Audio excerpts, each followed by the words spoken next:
imam že pripravljene surovine, dodam še samo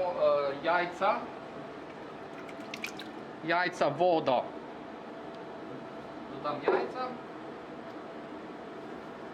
Mi bomo danes seveda tole strojno mešali, imam nekoliko večjo maso. Dodamo vodo.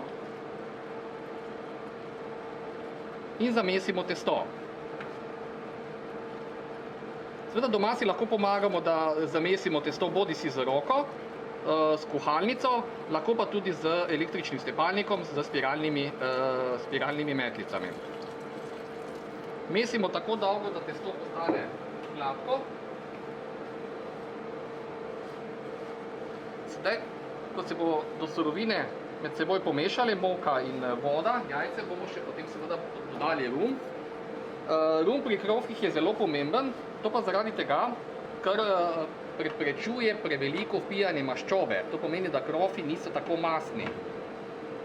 Zato se da nekje, zdaj pri moji količini, ker delam na večje, torej na 5 kg moke, bom dal nekje okoli 2 deci ruma. Sicer pa se držite tako, kot piše v recepturi.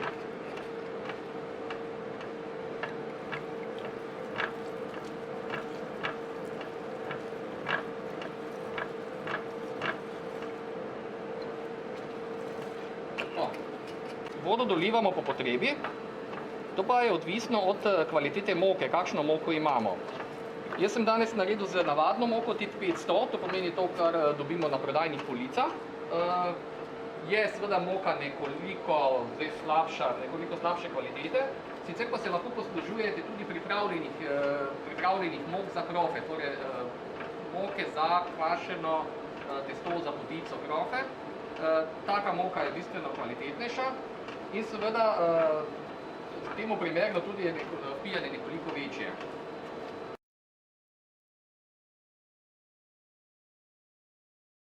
Koliko spočito testo raztehtamo. Pokazal bomo oba primera. V industriji si pomagamo tako, da sehtamo večje kose in kasneje razdelimo na manjše dele z delilnim strojem. Doma, če bi delali, seveda pa si raztehtamo na nekje 70 gramov velike koščke testa.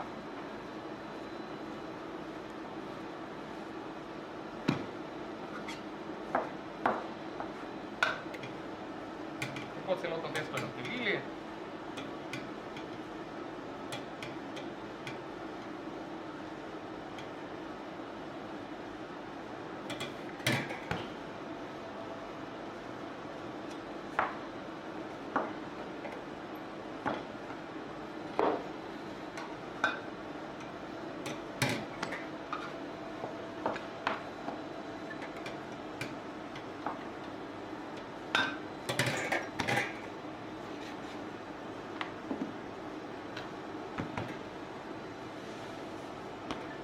To razdelimo, ko imamo razdeljenega, premažemo z oljem. To zaradi tega, ker bomo delili z delilnim strojem, da se nam testo ne osuši. Vkolikor seveda doma se tega ne poslužujemo, naredimo tako, da si razdelimo testo na manjše dele, lahko si pomagamo z tehnico ali pa ročno razdelimo na približno enakomerne kroglice, rekli smo okoli 70 gramov. To pomeni, da naredimo manjše koščke testa. Bomo pokazali primer. Bomo jih nekaj tudi takole raztehtali, kot če bi delali doma. To pomeni, da naredimo več manjših koščkov testa, oziroma vse razdelimo enakomerno na tako majhne delčke. Kar pomeni, če bomo na 70 gramov raztehtali, moramo videti, da krof med peko ne izgubi, ampak še nekoliko pridobi zaradi tega, ker popije neke maščobe med tem, ko se cvre.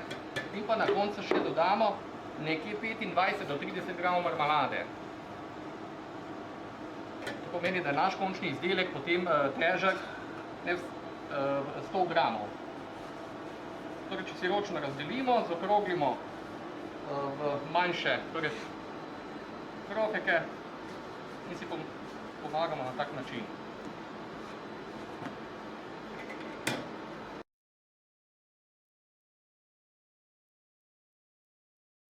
Potem, ko smo zaokroglali, smo izložili na voziček in bomo jih dali v vzhajalnik, tako kot prej, torej 35 stopinj, skje 70% vlažnost. Bomo pa en pekač pustili od zunaj, pokrili z prtom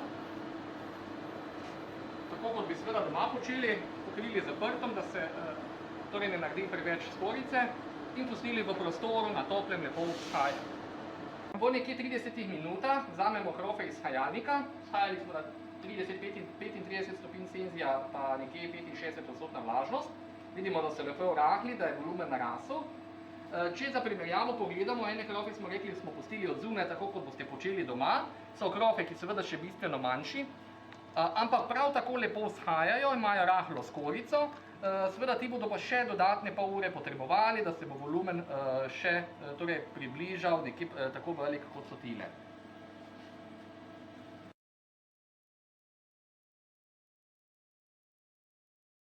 Krofe, ki smo dali torej vzhajati na toplo, med tem časom pa si pripravimo fritezo, torej posodo za olje, kjer bomo cvrli, nalijemo noter seveda olje in začnemo postopoma s segrevanjem. Krofi bodo vzhajali nekje, zdaj čisto odvisno od temperature prostora, ki ga imamo doma. Pri nas bo nekje okoli pol ure, mogoče nekoliko več. Doma pa seveda, ker je v kuhinji, je drugačna temperatura, sigurno ni 35, ampak je nekoliko čez 20, pa bi krofe, kjer bodo nekje vzhajali 1 uro. Fritezo si seveda pripravimo, torej nalijemo olje in začnemo segrevati nekaj pol ure, preden bi začeli cvreti. Mi imamo tukaj seveda električno fritezo, kjer imamo termostat, si pač nastavimo na želeno temperaturo. Pred cvrtjem preverimo temperaturo olja, seveda to naredimo s termometrom, če ga imamo okoli 170 stopinj Celzija, torej med 170 in 175 mora olje imeti. Seveda si lahko pomagamo tudi na drugačen način z kuhalnico. Damo kuhalnico v olje, počakamo nekaj trenutkov in počasi se pričnejo pojavljati mehurčki. Res počasi morajo nastajati, pomeni, da potem olje ni prevroče. Zdaj vidimo, se sproščajo mehurčki, počasi se torej vzhaja na površje. Ne sme pa to seveda se na hitro zgoditi, ker potem pomeni, da je temperatura olje previsoka. To je drug način. Drugače bomo pa zdaj preverili seveda z krofom. Stavili bomo enega za začetek. Temperaturo olja seveda preverimo tudi tako, da stavimo samo torej en krof noter in seveda ga pečemo 3,5 do 4 minute na eni strani in potem seveda 3,5 do 4 minute na drugi strani. V tem času seveda krof ne sme biti preveč temen, torej potem pomeni, da bo zapečen, da je temperatura olja previsoka ali pa presvetlo. Tudi tako lahko ugotavljamo temperaturo olja.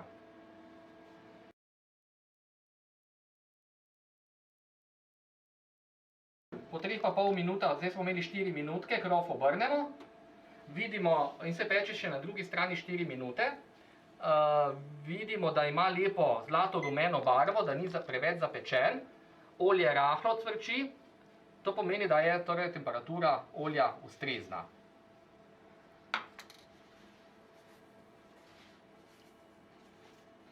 Ko odlagamo krofe v olje, zgornjo stran damo v olje, torej na glavo ga obrnemo in ga vstavimo v olje.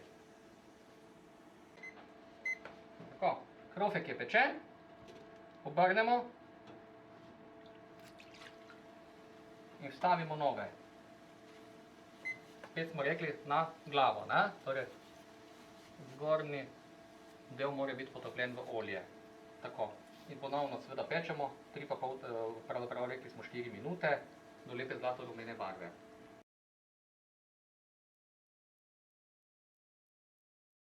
Po cvrtju krofe odložimo na papir, da popije nekoliko maščobo in jih nekaj časa pustimo, vsaj tam 5-10 minut, nato jih lahko napolnimo.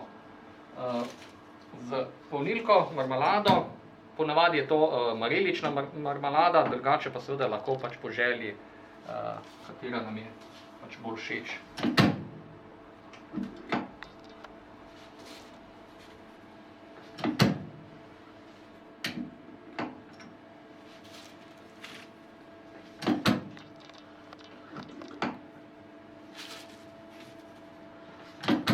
Po polnjenju seveda sledi še sladkanje in krof je pripravljen, da ga zaužijemo.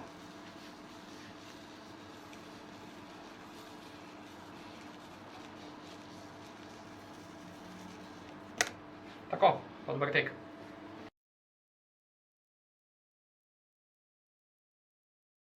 Zdaj bomo pogledali krofe. Imamo prvega, ki je pečen, torej temperatura olja bila nekoliko prenizka, zato je nekoliko bolj blede barve, mogoče se malce tudi seseda. Če ga prelomimo, potem zelo hitro vidimo na sredini, če je premalo pečen, da je še testo na sredini, da se ni izpeklo, torej da je testast. Ne? Se pravi, lepo vidi, tudi vonja se zelo močno po masi od krofov, nič narobe, torej prijeten von, vendar tole ni pečeno, ne? Se vidi, da je testast. Torej, prenizka temperatura olja ali pa prekratek čas pečenja. Glede na barvo je seveda bila nekoliko, držimo se zmeraj pravila 3,5 do 4 minute na eni strani se krof cvre, potem pa še na drugi. Vkolikor seveda prvega naredimo tesnega, kolikor se nam to pojavi, pač vemo, da imamo prenizko temperaturo olja. Če pogledamo drug primer, to je zdaj primerno pečen krof, bomo šli po vrsti, primerno pečen, barva takšna prijetna, pa če tudi zdaj tega prelomimo, potem ta ne sme biti testast, ne? Zdaj, ko so krofi vroči, ga moramo zelo pazljivo prelomiti, vidite, lepa struktura, in pa potem imamo zadnji krof, zdaj bistvena razlika pri teh krofih je, da je ta bistveno, torej pretemen, gre že delno za žganine, in nekoliko se preveč spekel, torej temperatura olja previsoka. Kar se tiče same sredice, pa ne bo bistvene razlike, zato krof je sigurno prepečen znotraj, je pa problem seveda zunanja skorja, ki je absolutno pretemna.